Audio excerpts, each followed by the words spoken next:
Hey everybody, this is not the Supergirl you probably were hoping for. And believe me, I wish it was. Hey everybody, today I'm going to be talking about Supergirl, the film starring Helen Slater that was released in 1984. And yes, I'm going to quickly talk about this movie in continuation of me reviewing all the Batman and Superman films. And the next one on the list is Supergirl. And funny enough, I decided to release it today during an airing of an all new episode of Supergirl because why not? It's a good plug-in. And so let's get through this. What did I think of this film?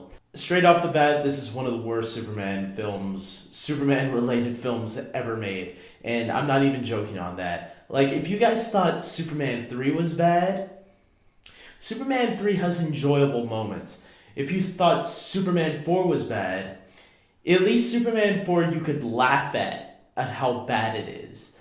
Because it tries to be like a cool Superman movie, but it fails on all levels. Supergirl is probably the most boring film ever imaginable. Now, I get that there's a female in the centric title, in the centric role. She's the leading character. But that has nothing to do with it. I hate when people use that, because it's a female superhero, it doesn't work. No, that's bullshit. We've seen a lot of female superhero characters work, mostly on television. There's been some movies as well that had female leads and that the movies worked really well. But this movie was just at a time where superhero females weren't working at all. We're still hoping for you, Wonder Woman. We're still hoping for you. But the problem with this movie is it just has no life in it. It has the Superman name. It even has a character from the Superman films.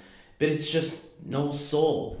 And it's funny too because it does have a really good cast here that I think was wasted. Like Peter O'Toole was coming up, from the height of like Lawrence of Arabia, which was a fantastic movie. He was an Academy Award winner already. He was supposed to be the Marlon Brando of this franchise, and instead it failed on all fronts.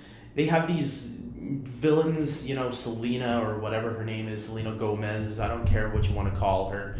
And they were boring villains. They just didn't do anything for me. The plot was, Supergirl coming to Earth and finding this orb that landed because, she's looking for this orb and she falls in love and whatever. It's a story that's complete crap, and there's a lot of... They try to add humor to the movie, but the humor is really awful and misses completely. Like, at least with Superman 3, it was slapstick comedy, and it worked for that film. I feel a lot of the jokes worked. Even though a lot of people were saying it was more of a Richard Pryor movie. But the point is, at least Richard Pryor had some good moments in that movie. With this movie, the jokes do not work at all. They do have Jimmy Olsen as the only connection to the Christopher Reeve films. There's a few references to Superman, but really it feels like a distant relative, this film. It's so disconnected from the Superman movies. I did remember hearing that they did try to invite Christopher Reeve to return as Superman, but he declined. If he read the script, I don't blame him. I feel like the only reason Mark McClure came back as Jimmy Olsen was because he was probably the cheapest to get back, which is funny because he did Back to the Future right after this movie. So, for the most part, guys, this has all the problems that Superman 3 had going for it, just a lot worse. I will say that the only interesting aspect of this movie is the Phantom Zone. When Kara gets stuck in the Phantom Zone. Now, what is the Phantom Zone for those of you that don't follow this stuff? The Phantom Zone is that, like, mirror-looking thing that Zod and his minions were trapped in the very first Superman movie and then were released from in Superman 2. And in this movie, Kara, aka Supergirl, is thrown in there. And I actually think that was actually some of the cool moments in the movie. And we actually get to see Peter O'Toole back, who's very underused in this film.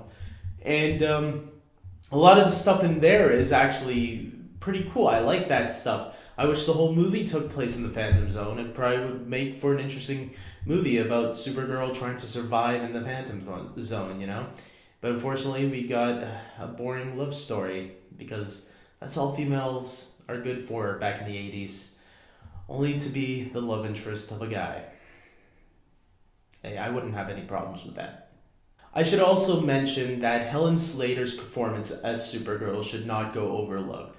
Despite the movie being really flawed, really boring, and I think that's what the problem is, I think Helen Slater doesn't get enough credit where credit is due. I think she actually did play a really good Kara and Supergirl. And with that, I think people, if you are going into this movie watching it for the first time, or even a second or third time, how many times you decide to watch this movie, go in paying attention more to Helen Slater as Supergirl, because I think she actually does embody that character really well. And just like Christopher Reeve before her, she should be recognized for that. I think directors or producers of current television shows, such as the new Supergirl that's on right now, have recognized this. And that's why they bring her back to guest star, not just for fan respect, the cult following that has enjoyed this movie throughout the years, but as well as, people, as well as they recognize that, hey, she's a pretty decent actress. Let's get her back. So with all that being said, guys, I am giving Supergirl a 2 out of 10. It isn't a great movie, not for me anyways. Maybe for a lot of other people out there. I don't know too many of you, obviously.